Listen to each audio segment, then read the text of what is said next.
আসসালামু আলাইকুম প্রিয় দর্শক, বাংলাদেশের রাজনীতিতে আগামী দিনে আওয়ামী লীগের ভূমিকা কী হবে? এই দলটাকে কি নিষিদ্ধ করা হবে? আওয়ামী লীগকে কি আগামী নির্বাচনে অংশ নিতে দেওয়া হবে? এটা নিয়ে নানা ধরনের টানাপোড়েন, নানা ধরনের বক্তব্য, আবার পাল্টা বক্তব্য, আবার একজন একটা বক্তব্য দিয়ে সেটা আবার প্রত্যাহার করে নিচ্ছেন। এই সব মিলিয়ে একটা এলোমেলো অবস্থা বিরাজ করছে। এটা কেন? আমি কয়েকটা ঘটনা আপনাদেরকে বলি। প্রথমত, আমরা শুরু থেকে দেখলাম যে বিএনপিকে একটা ভূমিকা নিতে তারা বলল তারা কোনো রাজনৈতিক দল নিষিদ্ধের পক্ষে নয়, এবং এটাকে আবার ডক্টর ইউনূসও আল জাজিরার সঙ্গে যখন ইন্টারভিউ দিলেন তখন সেখানে উল্লেখ করলেন যে বিএনপি বলে দিয়েছে যে তারা আওয়ামী লীগকে নিষিদ্ধের পক্ষে নয়। এরপর ভারতের আনন্দবাজার পত্রিকায় একটা ইন্টারভিউ দিয়েছেন আমাদের জামাতের যিনি আমির ডক্টর শফিকুর রহমান, তার কথা দেখলাম এবং তিনি কিন্তু একই কথা বললেন। তিনি বলেছেন যে কোনো রাজনৈতিক দলকে সরিয়ে দেওয়ার ইচ্ছা নেই। এই কথাটা উনি বলেছেন। উনি কীভাবে বলেছেন ওনার কথাটা একটু শুনুন। এই কথাটা কিন্তু একদম মানে হুবহু কীভাবে বলেছেন, কি মানে এর আগের বাক্যগুলি কি সেগুলো একটু মনে হয় শোনা দরকার। তিনি বলেছেন যে কোনো রাজনৈতিক দলকে খারিজ করা বা সরিয়ে দেওয়ার কোনো ইচ্ছা আমাদের নেই। এই কথাটা উনি বলেছেন, মানে তাকে কোনো রাজনৈতিক দলকে উনি খারিজ করে দিতে চান না, সরিয়ে দেওয়ার ইচ্ছা ওনাদের নাই। এবং এটা কীভাবে বলেছেন? আওয়ামী লীগের ব্যাপারে আমাদের দেশের দলগুলো কিভাবে ভাবছে, কি ভাবছে সে বিষয়ে উনি বলেছেন। এবং উনি আগের ব্যাখ্যাগুলি এখন একটু পড়ে শোনাই আপনাদেরকে। এর আগে বলেছেন যে আওয়ামী লীগের প্রতি জনতার সম্মিলিত ঘৃণা তৈরি হয়েছিল দুর্নীতি এবং ফ্যাসিবাদী নীতির কারণে। তারা নিজেরাই নিজেদের পতন ডেকে এনেছে। কোনো সংগঠন বা দলকে সরানোর জন্য আমাদের কোনো ভূমিকা পালনের প্রয়োজন নেই। মানুষ সব জানেন, তাদের সম্মিলিত প্রজ্ঞাকে আমরা সম্মান করি। এতটুকু বলতে পারি, কোনো রাজনৈতিক দলকে খারিজ করা বা সরিয়ে দেওয়ার কোনো ইচ্ছা আমাদের নেই। তার মানে ওনারা কিন্তু আওয়ামী লীগে নিষিদ্ধ করা হোক এটা চান না। আবার দেখুন বিপরীত দিকে আমাদের যে ছাত্র জনতা যারা আছে, আমাদের একজনের কথা আমি বলি, সার্জিস আলম। উনি এই দুদিন আগে একটা টেলিভিশনকে উনি বলেছিলেন যে বিচার না হওয়া পর্যন্ত আওয়ামী লীগকে কোনোভাবেই রাজনীতি করতে দেওয়া হবে না। এই যে কথাটা উনি বলেছেন, এই কথাটার ইকো মানে প্রতিধ্বনি আমরা এবার শুনতে পেলাম ডক্টর ইউনূসের কণ্ঠে। আবার ডক্টর ইউনূসের কথাটা আসার আগে আমি একটু তারেক রহমানের একটা কথা বলে আসতে চাই।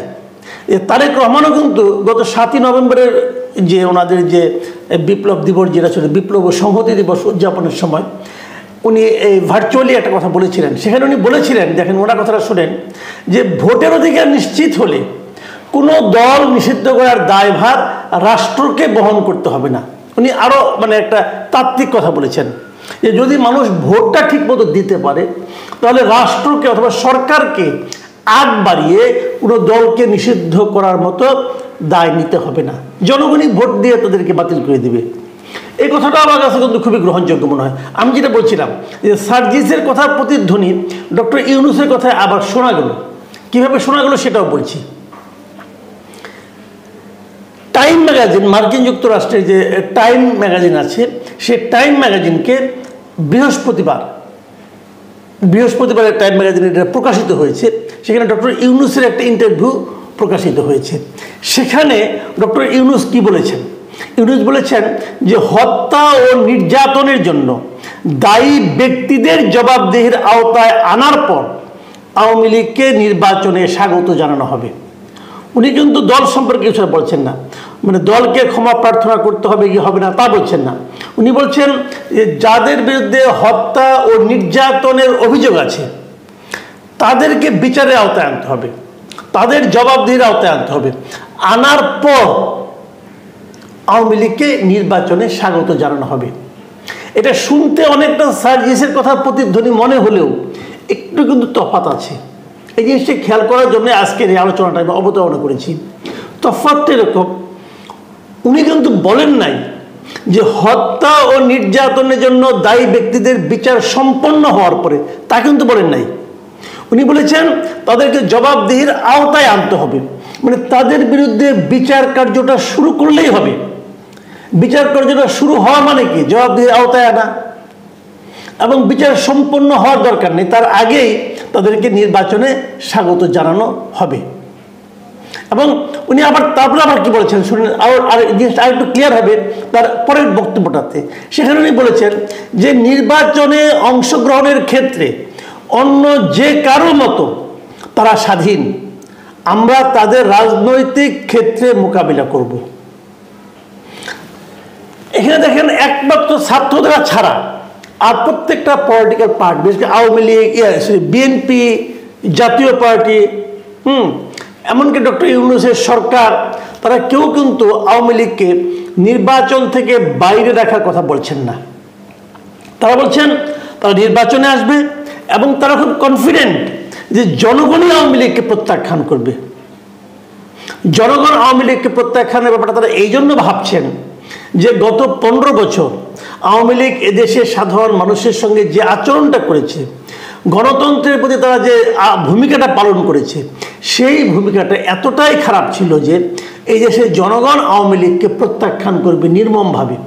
এবং সেই প্রত্যাখ্যানটাই হবে আওয়ামী লীগের জন্য সবচেয়ে বড় শাস্তি, সবচেয়ে বড় সাজা।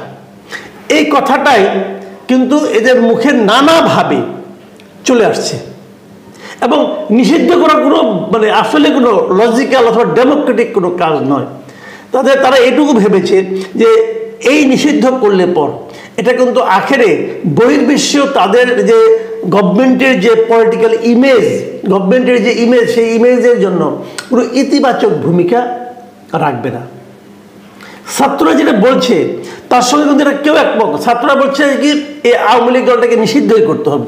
কেন করতে হবে আমি সেই জায়গাটা একটু আলোকপাত করেই শেষ করে দিচ্ছি। দেখুন, সার্জিস আলম দুদিন আগে একটা টেলিভিশনের যে ইন্টারভিউ টকশো তিনি বলেছিলেন যে ছাত্র জনতাদেরকে এখন একটা নতুন রাজনৈতিক দল করা উনি প্রয়োজন মনে করেন।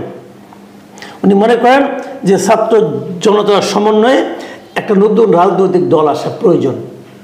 এই যে কথাটা, এই কথাটার মধ্যে আসলে নিহিত আছে যে কেন তারা আওয়ামী লীগকে নিষিদ্ধ করতে চান। তারা প্রত্যাশা করছেন যদি তারা এরকম একটা রাজনৈতিক দল গঠন করতে পারেন তাহলে আওয়ামী লীগের যে ভোটগুলো আছে, যা নাকি নৌকা মার্কার কোনো প্রতীক নির্বাচনী ব্যালটে পাবে না, তাদের ভোটগুলো হয়তো তাদের এখানে আসতে পারে। আমার ধারণা এই জন্য তারা এটা বলছেন। কিন্তু প্রকৃত গণতান্ত্রিক প্রক্রিয়ায় এবং গণতন্ত্রে যেরকম হওয়া উচিত তার প্রতিফলন আমরা দেখতে পাচ্ছি বিএনপি, জামায়াতে ইসলাম এবং অন্তর্বর্তীকালীন সরকার প্রধানের কণ্ঠেও। প্রিয় দর্শক, আমারও মনে হয় আগামী দিনগুলোতে আমরা কি দেখব, আমার মনে হয় আগামী যে নির্বাচনটা হতে যাচ্ছে এবং এদের যে বক্তব্য আমরা শুনলাম, আলটিমেটলি তো এদের বক্তব্যটাই, এদের প্রতিফলন তো ঘটবে নির্বাচনে। আমার কেন যেন মনে হয় সার্জিস আলমরা অথবা ছাত্র জনতারা একটা ওই যে পলিটিক্যাল পার্টি করতেও পারে। যদি তারা করে আমি তাদের স্বাগত জানাই যে আপনারা পলিটিক্যাল পার্টি করেন, দ্রুত করেন, দেরি করেন না ভাই, দ্রুত মাঠে নামেন। দ্রুত মাঠে নামলেই বরং আপনাদের ইমেজ ভালো থাকতে থাকতে আপনারা পার্টি গড়ে তোলেন। সারা দেশে আপনাদের কিন্তু অনেক ফোর্স আছে, তাদের নিয়ে মাঠে নামেন, লোকজন স্টুডেন্টদের নিয়ে। আমার মনে হয় মানুষ একটা বিকল্প পার্টি খুঁজতেছে, হয়তো সেটা কাজে লাগতে পারে। কিন্তু পাশাপাশি আওয়ামী বিরোধী কথা বলে খুব একটা লাভ হবে বলে আমার কাছে মনে হচ্ছে না। কারণ আমার ধারণা আগামী নির্বাচনে আওয়ামী লীগ থাকবে, অন্ততপক্ষে বিএনপি, জামায়াত এবং ডক্টর ইউনূসের কথা শুনে আমার সেরকমই মনে হচ্ছে। প্রিয় দর্শক, এখন এ পর্যন্তই। আল্লাহ হাফিজ।